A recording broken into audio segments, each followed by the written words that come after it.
Juan Gris was born as José, Victoriano, Carmelo, Carlos, González-Pérez in 1887 in Madrid, Spain. As a young art student, he began studying under the teacher Carbonero, one of the teachers also of Pablo Picasso and Salvador Dali. At this time, he changed his name to the simpler Juan Gris and moved to France, where he spent most of his life. There, he became inspired by the work of Picasso and Georges Braque and began working in the cubist style. He also became friends with the artist Henri Matisse and later marked his own work with bright color schemes different from that of earlier cubist style. So today we're going to do a drawing or painting in the style of Juan Gris, a cubist colorful style, and I'm using a little bit unusual materials today. We're going to draw on either brown kraft paper, or you can cut out and use the inside of a brown paper bag, or a sheet of newspaper, preferably one without a lot of pictures. And then we're going to draw with either a black crayon, a Sharpie, or a black marker. We might also do a little bit of collaging, so glue and scissors, a ruler, and then I'm going to show you using this template that you can download from our website. I'm going to show you how to trace some common still life objects. Now you can always choose to draw them by hand yourself, but this is especially useful if you're just new to doing cubist and you want to focus more on the process and not as much on the drawing itself, just kind of getting the effect of cubism. And then when you're ready, you can learn to draw in the cubist style. Also, if I didn't say already, a ruler is good for this. Okay, so the first thing, if you're using the template that you printed out from the website, if you have a way to print it onto heavier cardstock paper, that's helpful, but even if it's just copy paper, you can cut all those shapes out like so and have them ready. When I got to the picture, I went ahead and cut one side of the handle to make it easier to cut this inside part, and then I just taped it back together. Makes it really easy to cut out.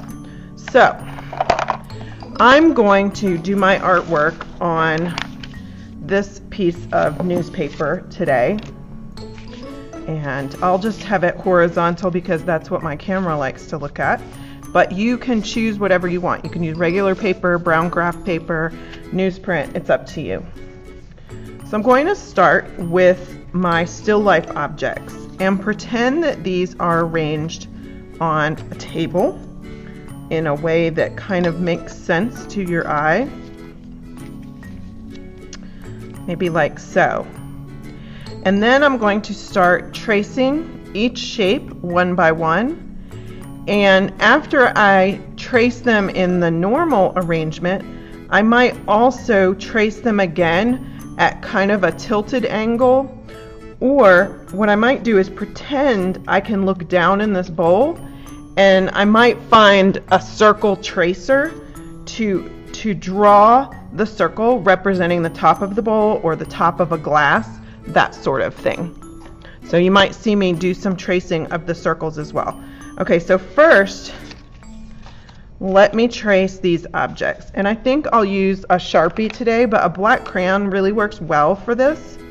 And a lot of cubist artists actually worked in black Conte crayon, which is kind of similar effect to our regular black Crayola crayons that you might have at home. So what we want is a nice bold outline. So whichever markers, crayons you choose, it's up to you. So there's my picture. And now I'm going to think about, there would be a circle if I were looking from the top down at that picture, and it would be about this size. So I'm going to draw this circle overlapping the drawing of my picture, like I'm viewing the picture from multiple points of view, different angles. I'm viewing it from the side, and then I'm viewing it from the top. And I'll do the same with my bowl. Now normally if I were drawing a still life where the shape of the bowl is in front of the shape of the picture, you wouldn't see this line. But sometimes with the cubist style, you almost see through objects. So I'm going to leave all those lines visible. So now I need a bigger circle tracer for this bowl. So this is a little small. This one's about the right size. So now I'm going to pretend I'm looking down from the top of the bowl and trace a circle for that. Now I've got a few more things here. An apple. Now you could choose to put your apple in the bowl. Maybe I'll do more than one apple. Fruit was a common element in still life. So normally I would stop and you'd only see the part of the apple sticking out from the bowl maybe, but I drew the whole apple.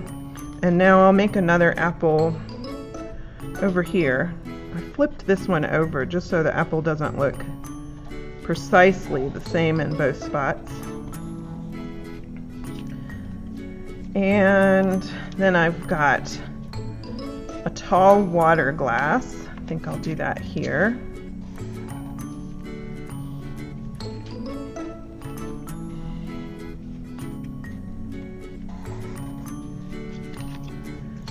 Again, there would be a circle if I were looking from the top.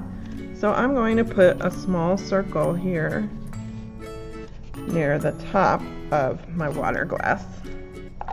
And one more thing, a lot of times there's wine glasses or wine bottles, so I think I will make this right here.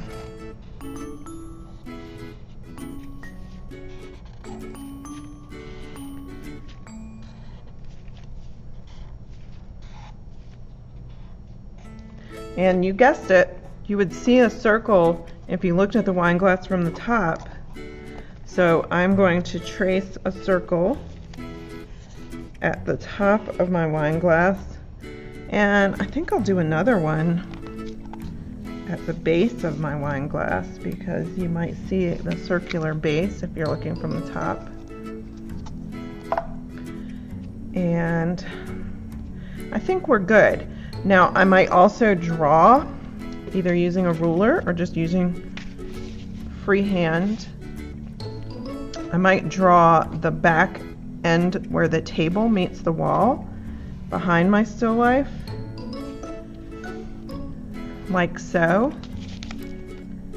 And maybe another line where the front of the table is. And maybe I'll put a little knob here. Let's see. I'll trace around a glue stick. Move this. So I'm putting like a drawer pull or knob on the front of my table. It's like a desk. And I'm pretty happy with that. I feel like I want a line here, so maybe this is kind of in a corner where two walls meet. So I'm going to put a line here. Okay, and then one more thing before I begin to color. Just to kind of get a cubist effect, I'm going to draw a few diagonal lines on my composition to break things up a bit. And so I'm going to start here and draw one, and sometimes I'll skip the shape and sometimes I'll let it go through the shape.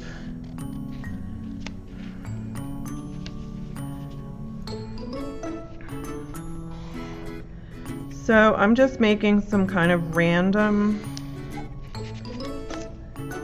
diagonal lines in my composition to kind of illustrate the depth and space here and break that up a little bit. Okay. I think I like it the way it is. You might need to put a few more lines in yours, but I'm happy with it here. So I'm going to stop with my Sharpie or my black crayon, and I'm going to move on to color. So you could use markers or crayons for this part. It's up to you. Now, early cubist styles were very neutral, lots of browns, blacks, and grays. So you could choose to do that for your work. I'm going to do a little bit more color today, but I'll start with some gray. So I'm coloring each shape of my picture with a little bit different color.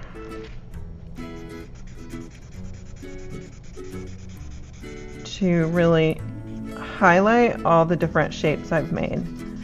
So use as many colors as you can with your crayons, markers. You could even use paint with this. Paint would be a little difficult on the newsprint, but it would work really well on the craft paper. So feel free to use watercolor, tempera paint. Colored pencils would also be difficult on the newsprint, but they would work on the brown craft paper. Missed this. Here we go. And okay, so keep filling in each space with color. Try not to put the same color in two adjacent spaces or two spaces next to each other. Break up your piece with different colors in different spaces.